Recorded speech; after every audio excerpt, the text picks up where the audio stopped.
സുബഹിയുടെ bank വിളി കേട്ടിട്ടുണ്ടെങ്കിൽ പിന്നീട് എന്ത് ചെയ്യരുത്? വെള്ളം കുടിക്കും ചെയ്യരുത്, ഭക്ഷണം കഴിക്കും ചെയ്യും. അൽബാനിയുടെ കളവ്, സക്കരിയ സലാഹിയുടെ ഹദീസ് മോഷണം, വിസ്ഡംകാര് മാന്യമായി അതിനെ മോഷ്ടിച്ച ഹദീസിനെ തിരിച്ചു വെച്ചിരിക്കുന്നു.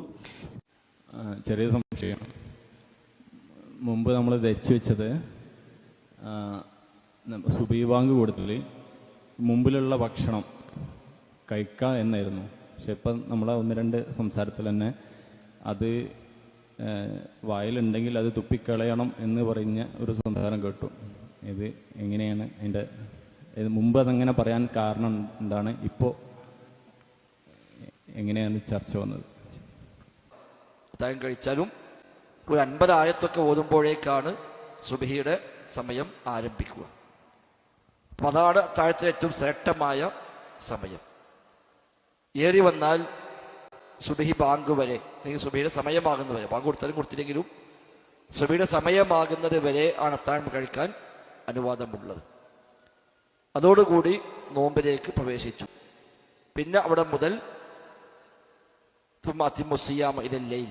എന്ന് പറഞ്ഞ മഗ്‌രിബ് വരെ നിങ്ങൾ നോമ്പ് പൂർത്തീകരിക്കണം എന്ന് അല്ലാഹു തആല പഠിപ്പിക്കുന്നു. ഇതാണ് അടിസ്ഥാന നിയമം. പിന്നെ നബിയുടെ കാലത്ത് 2 ബാങ്ക് സുബഹിക്കുണ്ട്. ഒന്നാമത്തെ ബാങ്ക് ഭക്ഷണം ഹറാമാക്കുന്നില്ല. രണ്ടാമത്തെ ബാങ്കാണ് നമ്മൾ ഇപ്പം കൊടുക്കുന്ന ബാങ്ക്. അതോടുകൂടിയാണ് ഭക്ഷണം പാടില്ല എന്ന് പറഞ്ഞത്. അതുകൊണ്ട് തന്നെ സുബഹി ബാങ്കിന് മുമ്പ് അത്താഴം അവസാനിപ്പിക്കുക. ബാങ്ക് വിളിച്ചു കഴിഞ്ഞാൽ പിന്നെ ഭക്ഷണം കഴിക്കാതിരുന്നാലും വകുപ്പില്ല. പിന്നെ അങ്ങനെ ചർച്ച വരാൻ കാരണം ഉമർ ഖത്താബ് ചോദിച്ച ഒരു ചോദ്യം കാണാൻ നബിയോട്. ഭക്ഷണം കയ്യിലിരിക്കെ ബാങ്ക് വിളിച്ചു, ഞാൻ എന്തു ചെയ്യണം എന്ന് ചോദിച്ചപ്പോൾ നീ കഴിച്ചോ എന്ന് നബി പറഞ്ഞൊരു സംഭവം ഇമാം തുബ്രാനിയൊക്കെ റിപ്പോർട്ട് ചെയ്ത് വന്നിട്ടുണ്ട്.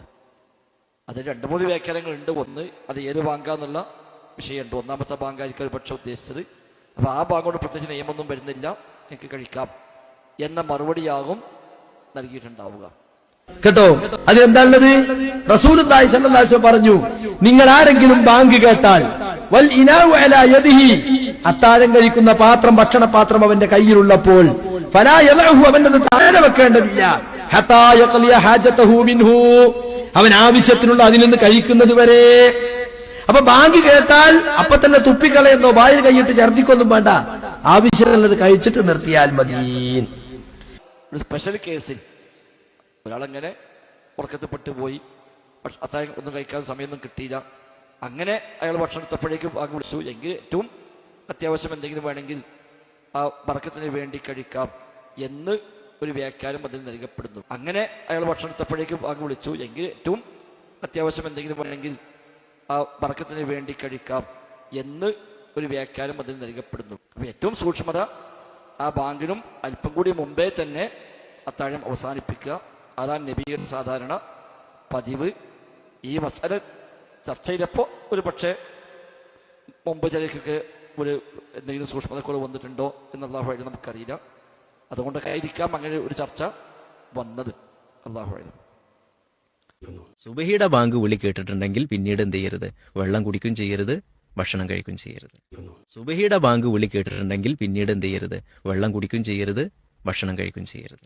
സുബഹിയുടെ സമയമായാലും പാത്രത്തിലുള്ളത് കഴിക്കാം എന്ന് ബുഖാരിയുടെ ഹദീസിലെ പകുതി കട്ടുകൊണ്ട് ഇവരെ പറ്റിച്ചത് അൽബാനിയാണ്.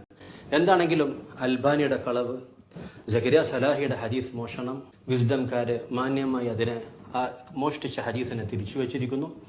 വിസ്ഡംകാര് മാന്യമായി അതിനെ മോഷ്ടിച്ച ഹദീസിനെ തിരിച്ചു വെച്ചിരിക്കുന്നു. വിസ്ഡംകാര് മാന്യമായി അതിനെ മോഷ്ടിച്ച ഹദീസിനെ തിരിച്ചു വെച്ചിരിക്കുന്നു.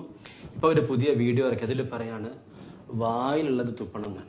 സാധാരണഗതിയിൽ ചില ആളുകൾക്കൊരു തെറ്റിദ്ധാരണ ഉണ്ട്, വായിൽ വെച്ച ഭക്ഷണം ബാങ്ക് വിളിക്കുകയാണെങ്കിലും അത് പൂർത്തിയാക്കിയതിന് ശേഷം അത് സുബഹിയുടെ ബാങ്ക് ആണെങ്കിൽ വായിൽ വെച്ചത് ഇറക്കാൻ പാടില്ല, തുപ്പിക്കളയ തന്നെ വേണ്ടതുണ്ട്. പത്രത്തിലുള്ളത് കഴിക്കാന്നല്ല, വായിലുള്ളത് തുപ്പണമെന്ന്.